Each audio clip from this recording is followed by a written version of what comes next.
আজ বোধহয় আমরা পরাজিতই হলাম। কোনোভাবেই চমকে দিতে পারলাম না জেনেন্দ্রকে।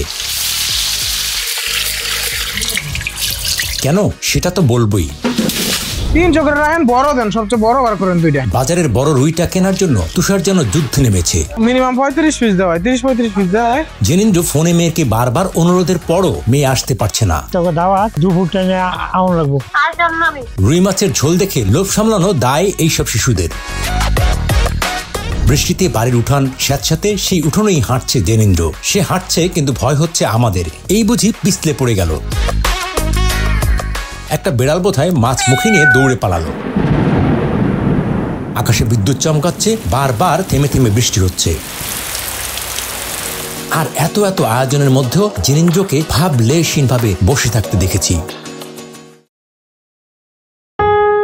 তুষার আমাদের খোঁজ দিয়েছিলেন গাজীপুর জেলার শ্রীপুরের প্রহালাদ ইউনিয়নের ডুমনি গ্রামের যতীন্দ্র চন্দ্র দাসের। মাটির এই ঘরটিতে একা থাকেন তিনি। বৃষ্টি হলেই পানি গড়িয়ে পড়ে ঘরে। ঘরের অবস্থা ছবিতে দেখেই বুঝতে পারছেন। জেনেন্দ্র চোখে তেমন একটা দেখতে পান না। এই যে ঘরটা দেখছেন, এই ঘর আর উঠোনের আশপাশে পুরো সময়টা কাটে তার। এমন সময় যায় পুরো সপ্তাহ মুড়ি চিড়া খেয়ে কাটিয়ে দেন। বৃষ্টির পানি ধরে রেখে সেটাই পান করেন জেনেন্দ্র। আর যদি ভাত জোটে, তরকারি কি জানেন, শুধু লবণ। কিন্তু এসব নিয়ে কোনো অভিযোগ নেই তার। যখন প্রাইভেট পড়াইতে আসতাম তখন তো দেখতাম যে উনি প্রায় সময় মনে করেন ভাত রান্না করে শুধু লবণ দিয়ে খেয়ে মানে ভাত রান্না করে ভাত রান্না বাতে খালি লবণ দেখাইতো, তরকারি নেই। এটা আরো প্রায় 2-3 বছর আগের কথা হইব। আমরা কিন্তু তখন আমার চাকরিও ছিল না, তখন এইটু করে ঘুরতাম এই দিক দিয়া। একদিন এসে দেখতেছি যে এই পাশে বল নিয়ে বসছে, বৈশা মনে করেন ভাতের লগে কিচ্ছু নাই, খালি লবণ। মানে দেখতেছে না ভাত নিতেছে, যে চোখে দেখতেছে না, তখন কিন্তু চোখে দেখতে পায় না, খালি লবণ নিয়ে ভাত নিয়ে খাইতেছে। মনে করেন এক ডেকের মতো, 1 ডেস্কের মতো ভাত রান্নছিল, প্রায় পুরো ডেকে এলিছিল ওই দিকে। হ্যাঁ, লবণ ভাত।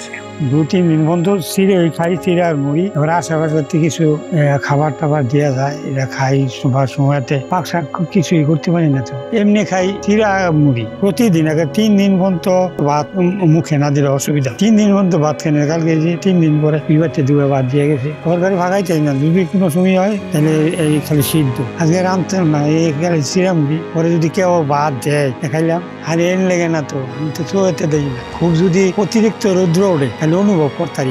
বিয়ের পর 4 মেয়ে যে যার শ্বশুর বাড়িতেই থাকছেন। না, আমার 4টা মেয়ে আমি তারাও একটু অসহায় আর কি, আইয়া যে দূরে কিছু করতাম। এবার বড় সমস্যা হইলো মায়ের আইয়া না, পানির তেমন একটা ব্যবস্থা নাই, ঘরের ব্যবস্থা নাই, চোখে অন্ধ। এসব বিষয়ে আবারও আসবো। আগে চলুন বাজারে যাই, কারণ সকাল সকাল বাজারে না গেলে রান্নার যে দেরি হয়ে যাবে। ভাত রান্নার না পোলা রান্নবেন? কেন কাকা কি কয়? কাকা যেটা কয় এটাই করো। পোলার কথা কইছে। পোলা করলে তো হ্যাঁ, আবার যে রিসিপ দিলে খাই, দুধ দিলে তো আবার খাইতো না। না, দুধের কোনো খাবার খাইতো না। হ্যাঁ, দুধের কোনো খাওয়ান খাইতে না। তুষারকে নিয়ে আমরা ছুটলাম বাজারে। জেনেন্দ্র কথা বলেন মেপে, কানেও সম্ভবত কম শুনতে পান। পথে যেতে যেতে আমাদের নানা প্রশ্নের উত্তর হ্যাঁ বা না এর মধ্য দিয়েই দিয়ে গেলেন। আমরা আসবো সেটা আগেই জানতেন। 30 জনের বাজারের তালিকা ধরে কেনাকাটা শুরু হলো। চাল, ডাল, তেল, মশলা মাপঝোপ চলছে। নিয়ে বিনিয়ে তুষারকে কিছু একটা বলছেন জেনেন্দ্র। আরে আপনি এত টেনশন করেন কি লেগে? আমি কইতাছি না, না চিন্তা করতে দাদা, কইছো কম পড়বো কি না। মুরগির দোকান ঘুরে আসে চলুন। বড় রুই মাছ দুটো তো লাগবেই। সবচেয়ে বড় বার করেন 2টা। কত করে কেজি গুলা? রাখবেন কত করে? অনেক তো কইতাছি বড় 2টা লাগবো। 300 করে রাখেন।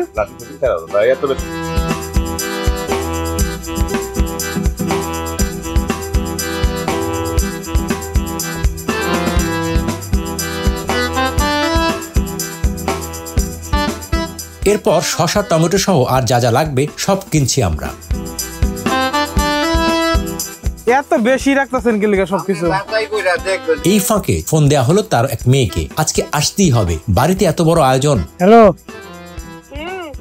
এই সুস্মিতার ভাই লইয়া, এবারে সাগরিকার লইয়া আমার ওই যে ঢাকাতে লোকাইছে, আমার নানা আয়োজন করেছে।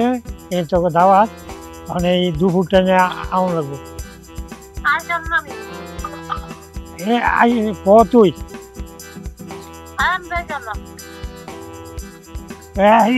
আমন লাগবে আনো। বাজার শেষে বাড়ি ফেরার পালা।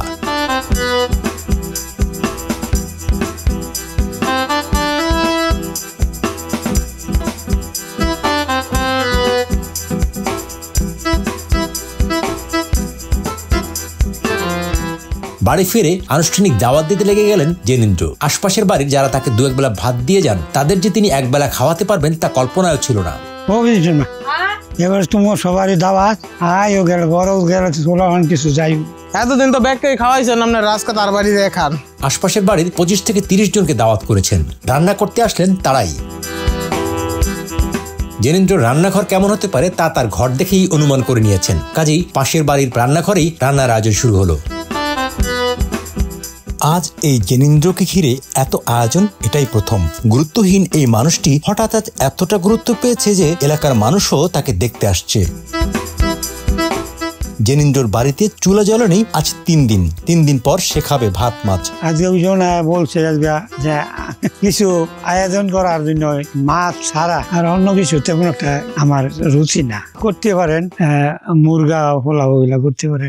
আমার মান শুধু খালি মাছ আর ডিম। আর এইবারে আনন্দ তো হবই, অসহায় মানুষের আনন্দ। সন্ধ্যায় অন্ধকার নেমে এলেও আলো জ্বালাবার লোকটিও নেই। ঘরে ব্যাঙ ঘোরাঘুরি করে, বিড়াল থাকে বারান্দায়। আগামুদারা করে লাড়ির মাধ্যমে লাড়ি দিয়ে এইটার মোটলের আইটারই কোনো অসুবিধা নেই। আবার লাড়ি ছাড়া একাই করতে পারিতে পারে, মানে এই লাড়ি ছাড়া যদি কোনো জায়গা যাইতে পারে। উনি যে কেমনে চলে এক ভগবান জানে, কারণ উনি চোখে দেখে না। তারপরে রান্না বান্না এই 8 দিনে একদিনে আন্দা মান্দা কোনো মতন রান্নে, ভর্তা ভাত সিদ্ধ মিদ্ধ আবার না খায় খায়, আবার কোনো সময় আঙ্গ বাইতে গিয়ে খায়। কালকে অনেক খারাপ লাগছে, গিয়া আমার কাছে ভাত আমি রাঁধছি না, ঘরে গিয়ে আবার আরেক করে আমার বড় জালের কাছে গিয়া চাইয়া পরে খাইছি। অনুষ্ঠান বাড়িও খাইতে না, হয় যে দুধ খায় না, বড় বড় অনুষ্ঠান হলে এখানেও খাইতে না। অনেকদিন পরে মনে করেন অনেকদিন পরে এই ভালো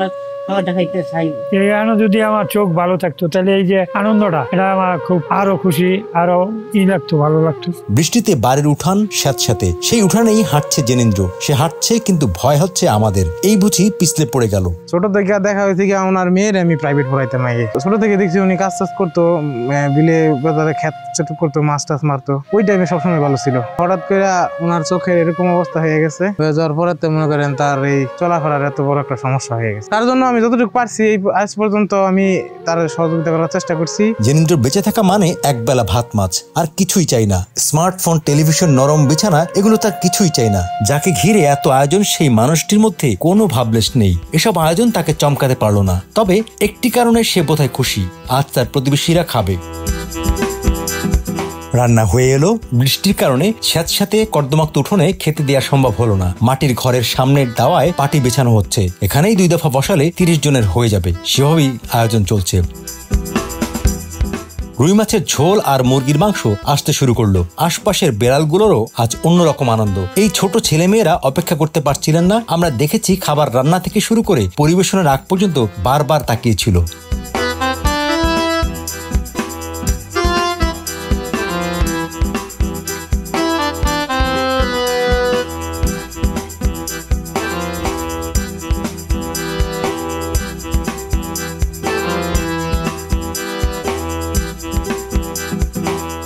খাবার চলুক, এই ফাঁকে আরো কিছু কথা বলি। খাবার পানি হিসাবে ধরে রাখা বৃষ্টির পানি পান করেন জেনেন্দ্র, সেটা আগেই বলেছি। পাশের বিল থেকে পাড়ার নাতিনাত্রীরা পানি এনে দেয় মাঝে মাঝে, সেই পানি না ফুটিয়েই পান করেন জেনেন্দ্র। আপনারা এই যে ডাম টাম তো দেখতেছেন কিভাবে যে বৃষ্টির পানি সংরক্ষণ করতেছে, এইভাবে বৃষ্টির পানি সংরক্ষণ করে চলতেছে। তারপরে ওই যে ওই পাশে আমাদের একটা বিল আছে, আমাদের গ্রাম্য পাশে যেটা বিল বলে, ওই বিল থেকে হয়তো বাচ্চা দিয়ে পানি আনায়, ওই পানি দিয়া উনি তার দৈনন্দিন কাজ করতেছে কি জীবনের। একা এভাবেই বসবাস করতে করতে মানুষের ভিড় বা কোলাহল তেমন একটা নিতে পারেন না। শব্দ আর ঘ্রাণ ছাড়া পৃথিবীতে তার কাছে আর কিছুই নেই। খুব অল্পতেই তুষ্ট থাকেন জেনেন্দ্র। আমরা তার সাথে নানাভাবে বলার চেষ্টা করেছি কিছু লাগবে কিনা, মুখ ফুটে কিছুই বলেননি। মুড়িচিড়া খেয়ে থাকলেও তার এসব নিয়ে কোনো অভিযোগ নেই। বিলাসের পানি, বৃষ্টির পানি, যে বৃষ্টি হয়েছে আমার কোনো ঘৃণা নাই, আমি সবই পানি খাইতে পারি। চোখের চিকিৎসা করাতে পারছেন না টাকার অভাবে, সেটা না করালেও তার কোনো দুঃখ নেই। এমন মোহহীন মানুষ এখনো আছে। কাকায় আমগো থেকে সবসময় এদিক সেদিকে খায়। আজকে যে ওনার দাওয়াতে আমরা খাইছি, আমরা অনেক খুশি হয়েছি যে ওনার উপলক্ষে আমরা সবাই খাইতে পারছি বা খাইছি। স্থানীয়রা তার দুঃখ কষ্টের কথা বলছিলেন। বোধহয় এসব শুনে তিনি খানিকটা অস্বস্তি বোধ করছিলেন। ফেরার আগে আজকের আয়োজন যিনি করেছেন, সেই মোকলেসের বেঁচে যাওয়া টাকাটা তার হাতে তুলে দিলাম। আমরা শিখলাম আজও লোভহীন মোহহীন মানুষ হতে গেলে কি লাগে, পৃথিবীতে বাঁচতে গেলে কি লাগে আসলে। ধন্যবাদ জানাই চলতি থেকে এবং কি মোকলেস বাইরে, যিনি এই আজকের এই আয়োজন করার জন্য টাকা পয়সা অর্থ দিয়ে সহযোগিতা করেছে। বিদায় শ্রীপুর।